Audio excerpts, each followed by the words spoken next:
नमस्कार. आजच्या व्हिडिओमध्ये आपण बनवणार आहोत एकदम घरगुती आणि चविष्ट मालवणी पद्धतीचं कोलंबीचं सार आणि खमंग कुरकुरीत कोलंबी फ्राय. हा रेसिपी व्हिडिओ तुम्ही शेवटपर्यंत नक्की पहा आणि नवीन असाल तर सबस्क्राईब करायला विसरू नका. त्यासाठी ही बघा मी कोलंबी घेतलेली आहे. ती आता स्वच्छ साफ करून त्यातला आतला जो काळा धागा असतो तो पण काढून टाकायचा आहे आणि 3 ते 4 वेळा धुवून घ्यायची आहे व्यवस्थित अशी. त्यातल्या थोड्या कोलंबीचं मी आमटी बनवणार आहे आणि थोड्या कोलंबी मी फ्राय करण्यासाठी घेणार आहे. पहिली आपण आमटीची तयारी करूया. त्यासाठी मी कोलंबी थोडी घेतलेली आहे. त्याला चवीपुरतं मीठ टाकायचं आहे, अर्धा चमचा हळद आणि कोलंबीला व्यवस्थित लावून 10 मिनिटं ठेवून द्यायचं आहे. त्यासाठी लागणाऱ्या वाटणाची तयारी करूया. आपण आज लाल मिरचीचं सार बनवणार आहोत. त्यासाठी मी काश्मीरी लाल मिरची 7 ते 8 घेतलेली आहे. ती गरम पाण्यात भिजत टाकलेली आणि तिरपळ टाकलेली आहे 4 ते 5. मिरच्या गरम पाण्यात भिजत टाकल्याने पटकन असे वाटल्या जातात. 1 टोमॅटो घेतलेला आहे आणि ओलं खोबरं 1 छोटी वाटी घेतलंय. हळद जराशी, अर्धा कांदा, पाव चमचा बडीशोप, पाव चमचा धने, कोथिंबीर थोडीशी आणि 5 ते 6 लसूण पाकळ्या घेतलेल्या आहेत. आता हे सर्व साहित्य मिक्सरच्या भांड्यामध्ये थोडंसं पाणी टाकून बारीक असं वाटून घ्यायचं आहे. बघा मी सर्व वाटणाचं साहित्य मी बारीक वाटून घेतलेलं आहे आणि फोडणीसाठी पाहूया आता. अर्धा कांदा मी बारीक चिरून घेतलेला आहे. 5 ते 6 लसूण पाकळ्या घेतल्या आहेत. कढीपत्ता जरासा आणि 1 टोमॅटो मी बारीक चिरून घेतलेला आहे आणि वरून टाकण्यासाठी कोथिंबीर आहे. कोलंबीचं सार आता बनवायला घेऊया. त्यासाठी मी गॅसवरती टोप ठेवलेला आहे आणि त्यामध्ये 4 चमचे मी छोटे तेल टाकलेलं आहे. तेल व्यवस्थित गरम झालं की त्यामध्ये लसूण मी ठेचून घेतलेला आहे. बघा तो अर्धा मिनिट साधारण परतून घ्यायचा आहे आणि मग अर्धा कांदा घेतला आहे तो टाकायचा आहे आणि कांदा पण तेलामध्ये भाजून घ्यायचा आहे.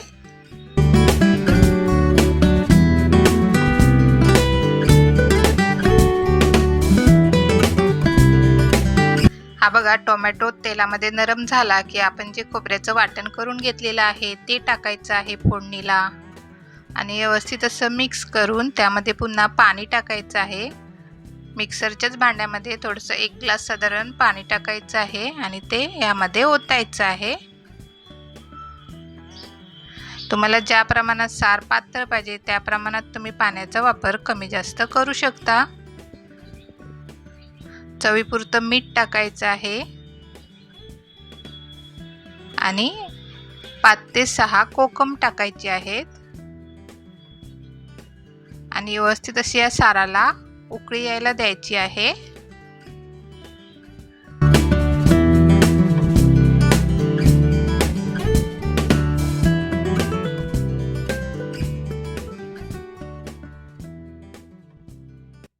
हे बघा साराला 1 उकळी आली की त्यामध्ये कोलंबी टाकायची आहे. थोडासा मी वरून कढीपत्ता टाकत आहे जरासा. कोलंबी टाकल्यावरती 7 ते 8 मिनिटं कोलंबी सारामध्ये व्यवस्थित अशी शिजवून घ्यायची आहे.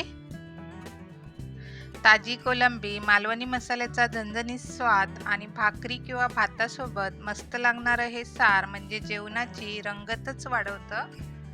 हे बघा मस्त असं आपलं मालवणी पद्धतीने कोलंबीचं सार बनवून तयार आहे. वरून टाकूया बारीक चिरून घेतलेली कोथिंबीर आणि आता आपण कोलंबी फ्रायची तयारी करूया.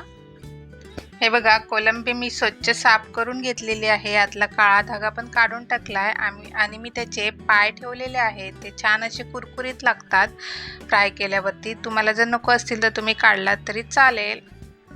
आता त्यामध्ये 1 चमचा मीठ टाकलेला आहे आणि कोकम रस टाकलाय चवीपुरता 2 चमचे आणि कोलंबीला व्यवस्थित लावून 10 मिनिटं ठेवून द्यायचं आहे. तुमच्याजवळ जर कोकम रस नसेल तर लिंबाचा रस लावा.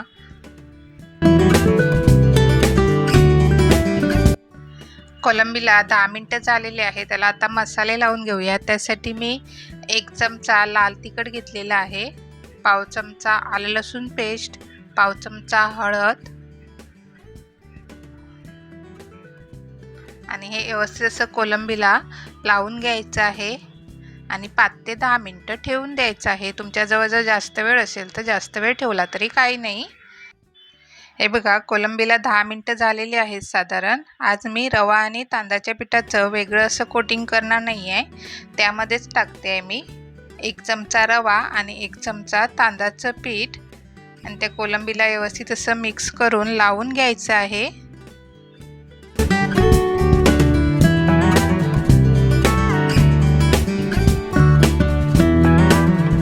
कोलंबी आता फ्राय करायला घेऊया. त्यासाठी गॅसवरती तवा ठेवून त्यामध्ये 5 चमचे तेल टाकलेलं आहे. तेल व्यवस्थित गरम झालं की जेवढी कोलंबी तव्यामध्ये बसतील तेवढी फ्राय करण्यासाठी सोडायची आहे त्यामध्ये किंवा ठेवायची आहे. आता वरून थोडं झाकण ठेवूया. गॅसची फ्लेम मंद आचेवरती ठेवायची आहे. हे बघा, झाकण काढून घेतलेलं आहे 3 ते 4 मिनिटांनी. आता दुसऱ्या साईडने परतून घेऊयात. हे बघा, दुसऱ्या साईडने पण व्यवस्थित अशी फ्राय करून घ्यायची आहे. मस्त अशी खमंग कुरकुरीत आपली कोलंबी फ्राय बनवून तयार आहे. तुम्ही पण नक्की बनवून बघा आणि माझ्या रेसिपी चॅनलला नवीन असाल तर सबस्क्राईब करा आणि त्याचबरोबर लाईक शेअर करायला विसरू नका. धन्यवाद. पुन्हा भेटूया अशा सोप्या रेसिपीसह.